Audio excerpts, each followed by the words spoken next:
we come on to tonight's games, I wanted to speak to you guys about a big story that's come out today in relation to Newcastle, which I think has ramifications for a lot of the teams in England. But the article, this is from the Eye, that they have stated, and this isn't the first article. There's been a number of these articles recently, and others claim that PIF, or at least the sort of Saudi backing element of it in their sports program, are looking at maybe trying to buy someone like a Liverpool or buy someone like a Chelsea, and they've sort of lost a bit of interest in Newcastle. And the story claims that Newcastle face another financial squeeze after the club's owners, the Saudi Arabian PIF, confirmed that they are scaling back its foreign investment. So not just Newcastle, but scaling back on its foreign investment. And even with things like the boxing, I want to put this out there, the Riyadh season stuff and a lot of the boxing they put money into. There's been a number of events that haven't been done in Saudi. The boxing promoters have now been told, we're going to do more, but we're doing it all here, as opposed to spending it internationally. How big a problem do you think this is for Newcastle, if it indeed is true? And I'm saying this, I know there are statements from certain journalists saying this isn't true. I know Newcastle publicly will defend this right now, especially PIF. But there's been so many articles about it. I can't help but think there's no smoke without fire. Listen, سارعي للمجد والعلياء. You get me? That's the Saudi national anthem right there. I've learned it. I am a massive fan. You know, it's time. Saudi Arabia, there's one club you have to save. You get me? It's the great Liverpool Football Club. All the foundations are built for you, Habibis. Just come put the money in so we can fucking win, bro. I've had enough. Listen, the reason why this is happening is FFP. The road to success with Newcastle is a lot longer road, a lot longer map to the treasure than the one City had. There is no infinite spending. There is no you can do whatever the hell you want. Now you've got to build it up slowly and slowly and slowly, and sponsorships and blah, blah, blah. And you have to, keep your finances in check and all that shit. So even if Saudi Arabia bought Luton, they can't be successful with them quickly. Like, there is no quick way to success now. You have to build it step by step by step. You can do a Brighton where you sell your best players, try to reinvest it and create a similar ethic, if you would like, a similar structure, a similar style. You can be sell to buy. There's plenty of different ways, but you have to limit your finances. I think Saudi Arabia are in a position where maybe they want to buy a club which is already ready and has all the foundations in place that make the 500, 600 million in revenue and in whatever it is, so they can just come in, spend their money, have the winners in there, and just cook, to be honest with you. And that's what I think right now maybe Saudi Arabia is looking at, because you can't really, if you would like be successful as a Saudi Arabian investor unless you go through a really long path with Newcastle. Now, if you buy a Liverpool, we're already making 600 million in revenue. You could go spend 300 million in a summer. We wouldn't break any FFP rule, to be honest with you, given how less we've spent over the last 5-6 years. You could just go spend like a shitload of money, make a club very, very successful, and take it from there. So I understand why. It's just because it's a much longer road. You're not going to get to the podiums and to the finals and to any shit like that without spending a shitload of money that they can't afford to spend right now. And all this is down to FFP. And this goes back to a year ago, where we had this conversation, and I still remember to this day. I've had many conversations with the likes of LB, on Straight Facts here, with Terry, with Mo. I agree with FFP. I'm not against FFP, because here's the thing that people need to understand: as rich as someone is, there's always someone richer down the road. Chelsea fans right now might go like, I don't agree with FFP. I want us to spend as much money as blah, blah, blah. If you think Todd Bowley is rich, you don't know about UAE rich. And then the UAE guy is like, I don't know about Qatar rich. And then the Qatar guy is like, I don't know about Saudi rich. Like, the rich comes in different levels. So if Saudi Arabia were allowed to spend as much money they wanted on Newcastle in the next 5 years, I have no doubt in my mind they'll probably win 3 league titles in the next 5 years, because they'll simply just go buy the best players in every position and just cook, to be honest with you. There's nothing stopping them except FFP. This is why FFP is needed, because we want fairer competition. And even then, Saudi could still win with Newcastle. It's just a longer road. Do you know what's interesting about what you've said there, though, is this. Mama Flossie is a Newcastle fan. Do you know what, Mama Flossie? Long-time viewer, member, moderator of the Terrace. Love her to bits. Thank you for being honest. I know there's been some new associated party transaction rules that have come in. However, the length and the breadth of the PSR FFP rules that exist, how much owners can and can't invest, were in place when they were going through the process of buying the club. They also, at the beginning of the process, and I remember listening to Kendall, that used to be on the terrace quite a lot, she's smashing it, doing her other things. I remember listening to her on a show, and it probably was Midnight Vibes, but I heard her on the Overlap say this, that Newcastle fans are aware because PIF briefed this. They know this is a 10-year project to get them to the top. So when I hear people say it's because of these bloody PSR and FFP rules that they're going to walk away potentially, it might be because they're not getting to where they're meant to be quick enough. But that goes absolutely against what they initially briefed. They knew that it was always going to take that long. But when I hear that people say that PSR and FFP and all of these rules stop teams from growing, it's not true. City only had 2 years of unlimited spending before these rules came in 2011-12. They had 2 years, and they weren't the best team in the world after 2 years. PSG went from turning over £100 million a year in revenue. I swear Newcastle was double that, if not nearly 3 times that when PIF came in. The Qatari takeover took place in 2011. So PSG had little to no period where FFP didn't exist.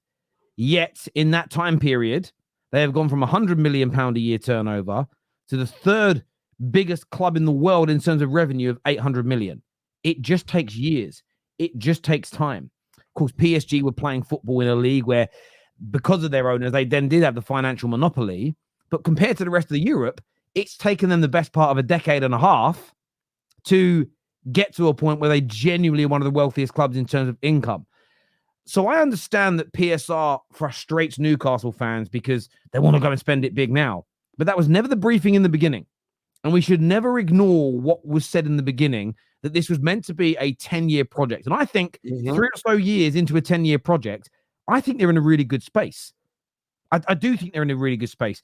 And when I also hear people say, oh, just let them spend what they want. Listen, go research Vincent Tan at Cardiff City. Go look at the Venkeys at Blackburn. Go look at Hicks and Gillette when they went to Liverpool. Go and look at Wimbledon or MK Dons as their now known takeover. Go and look at West Ham's billionaire takeovers. Before FFP came in, there were multiple billionaire owners that took over clubs that nearly took them out of business over debts worth 30, 40, 50 million pounds. The controls and balances are needed. Because let's play devil's advocate here. Let's just say PIF are getting bored of football. Say they're looking at it and saying, you know what? We obviously know what they're trying to do. They're trying to attract more people to Saudi. They're trying to get more eyes on Saudi, which is fair. That's part of what Riyadh season is. I've got friends that have gone to the boxing over there, said it's amazing. I went to the football in Qatar. I loved it out there. Safest place in the world I've ever been. Wonderful people, treated like a king. And I'm just talking in walking down a normal suburban street, right? I'm not talking about being looked after by an actual king or a prince. Maybe they've just gone, I'm a bit bored of it. And if they have done that, which is plausible, this is exactly why FFP is needed, why PSR is needed. Could you imagine the trouble Newcastle would be in if they had £1 billion worth of wages debts that they could only afford if the owners were there, but the owners say, bored now, don't want to do it anymore? You could leave a club in absolute, in a destitute state. So for me, it's going to be a real interesting time. I'm actually sad for Newcastle on a real level. I thought the way Mike Ashley treated that football club was nothing short of illegal. It shouldn't be allowed what he did. Go back and watch the videos. I have no issues with the Saudis owning football clubs. I have no issue with anybody from the Middle East owning a football club in England. I think that a lot of the criticism of it was highly hypocritical, especially from journalists who work and get paid by newspapers that are also owned by people from that region of the world. It's always crazy. I was happy for Newcastle fans. I felt that after all those years of Mike Ashley, they deserved it. But my gut feeling right now, and I hope I'm wrong, is the volume of stories talking about their potential exit or pulling back. I've got a horrible feeling from a Newcastle perspective that it's true. And what I don't believe is that they're pulling away because they want to lower their foreign investment. I think Hassan could be right here, and it's a case of a Chelsea. And I don't know how they would buy Chelsea because of Chelsea's ownership and stuff, but money does talk. That's why I would assume it's more likely my club. But Liverpool, I think they may look at it and just go, this is a better bet. They're already at the top. They'll be able to get the sponsorship deals through. Everything will be there. It's a global club that already has a gargantuan fan base.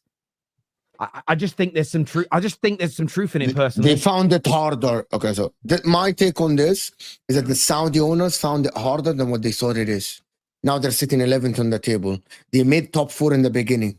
Now they went 7th. I think they found it harder. Also, the likes of Isak and the likes of these people might leave for bigger clubs. I think they found that it's either we get a better club or a bigger club like a Liverpool or Man United, something like from that ilk, or we go and invest more in their Saudi league, because I believe the Saudi league itself is getting more attention than Newcastle in the world. That's so true. The older target is sports washing. You want to take it bad or good? I believe it's a good thing. As Terry said, Qatar World Cup is which is people come to Qatar and realize it's a good place. People go to Saudi Arabia and realize it's a good place for tourism. You know what? The It's World not Cup why after USA Let me and just finish, Mexico. please. Let me just finish. Let me just finish. Yes, exactly. Like people have all this negative media about the Middle East. Buying Newcastle, investing in the league, Qatar hosting the World Cup. We'll got someone like Terry going there. Some other journalists going there and realizing, oh, this place is good. This place is phenomenal. I enjoyed my time there. It's not as bad as you all are saying. I think Newcastle, they found that it's tougher job to get Newcastle to the top, especially with other in PSG. It was much easier, right, than trying to battle a Man City who has a £1 billion turnover, like, or 900, or Liverpool with 800 million turnover, or Man United. It's much harder to get to that level, especially with all the transaction, the associated party transactions and all the stuff. I think they're scared of losing their best players. So they said, you know what? I want to add to that. Sorry, Mark. I want to add to that and come back to you. It's also this element of, and I mean this with all due respect to Newcastle, there is a finite amount of top-class players that you can put into a squad that can win the major trophies in Europe. There's a handful of them, right? You've already got Real Madrid and Barcelona and Bayern Munich. You've already got Liverpool. You've already got Man United. City of course are in that mix now 100%. They're a prestigious club. They've got a player that's won a Ballon d'Or, whether people like it or not. They've won all these trophies. You've got Arsenal's and you've got Chelsea's. And I'm not even mentioning the Italian sides. There's already so many clubs that are ahead of Newcastle financially and status wise. That's why it's 10, 15 plus years to catch that, because even when you sign an Isak, when these other clubs start knocking on the door, it is so hard for his head not to be turned. Of course it is. Sorry, back to you, Mo. Sorry to interject. Sorry, it's simple as I wanted Newcastle to go to the top. I wanted Newcastle to be allowed to spend.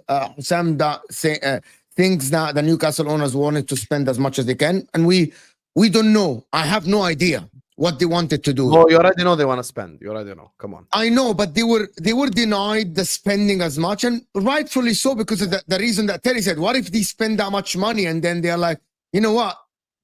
We spoke about this even behind the scenes when Terry told me, what if they spend that much money and then they thought, well, you know what? This is not as good as we thought it is. We want to sell this club. Okay, who's paying the wages? Who's clearing the debt? That can be a big problem. So yeah, but Mo, that's why you need a global franchise. That's why you need a global club. Yeah, Habibi, when they bought the club, they thought it's a 10-year and will be where City are. City bought in 2018. They won 2 league titles on the way. And then Pep Guardiola came in and now look where they are. They thought this is going to be the case. It might not be the case without the spendings. Man City spent 2 billion? 2 billion in that period? In 2008, since 2008 until now. Newcastle are not going to be allowed to spend that much in 10, 15 years because of the rules and the regulations. Unless they buy a club that already makes a shitload of money. Which is, I think this is what they realized. And I think it's the Saudi League. The Saudi League has more attention in the world. There could be I got people telling me we turn to watch Neymar now and CR7 in the Saudi League. Tell them the name of that club, Mo, that has all that money. But I mean, I know you're twerking here, right? But this is it also could just be the absolute truth that they're like, do you know what? We just want to throw more money at our league because all that. And again, I don't want to speak out of turn here. I know on paper, PIF has nothing to do with the Saudi government. But would you say in reality, gentlemen, both from that region of the world, especially yourself, would you say can you stop being sarcastic? No, I'm not. We can see the smile. We can see the smile. I'm not being sarcastic. I'm being tactful, right? Because the internet's a weird place. I know on paper it isn't owned by the royal family of Saudi Arabia or the government, but essentially it is, right? Am I right in thinking that? Yes. Okay, cool. Yeah, everything is owned by the royal family. The world is crazy, and people will have a go at me for it, and I might get cancelled. Do you know what I'm saying? But this is the thing: it is not inconceivable that they, as a family, as a government, have sat down and gone, "Look, I love what we're doing at Newcastle. Lovely place, great people, but it's going to take." Because what they're going to have to do to get, and this is the one thing that the Abu Dhabi did brilliantly with Man City, and this is what you'd have to do with Newcastle, is they bought streets and roads and property and land, which again is different from pumping money in for transfers. Then what they did is they incorporated it within the Manchester City group, and then they've sold off I swear, this is Big Steve told me this. There are streets that are now sponsored by like noodle companies and stuff, right? So it's a way of generating the revenue. But all of that has been how many years they've owned? That's like a 15-year plan to get to the point now where City have got this money. It's been part of a 15-year plan. Even City, it wasn't. They took over in the summer of 2009, and within 2 or 3 years, they won a Premier League in 2012, right? But that was when they had 3 years of unlimited spending. They won another one a couple of years later.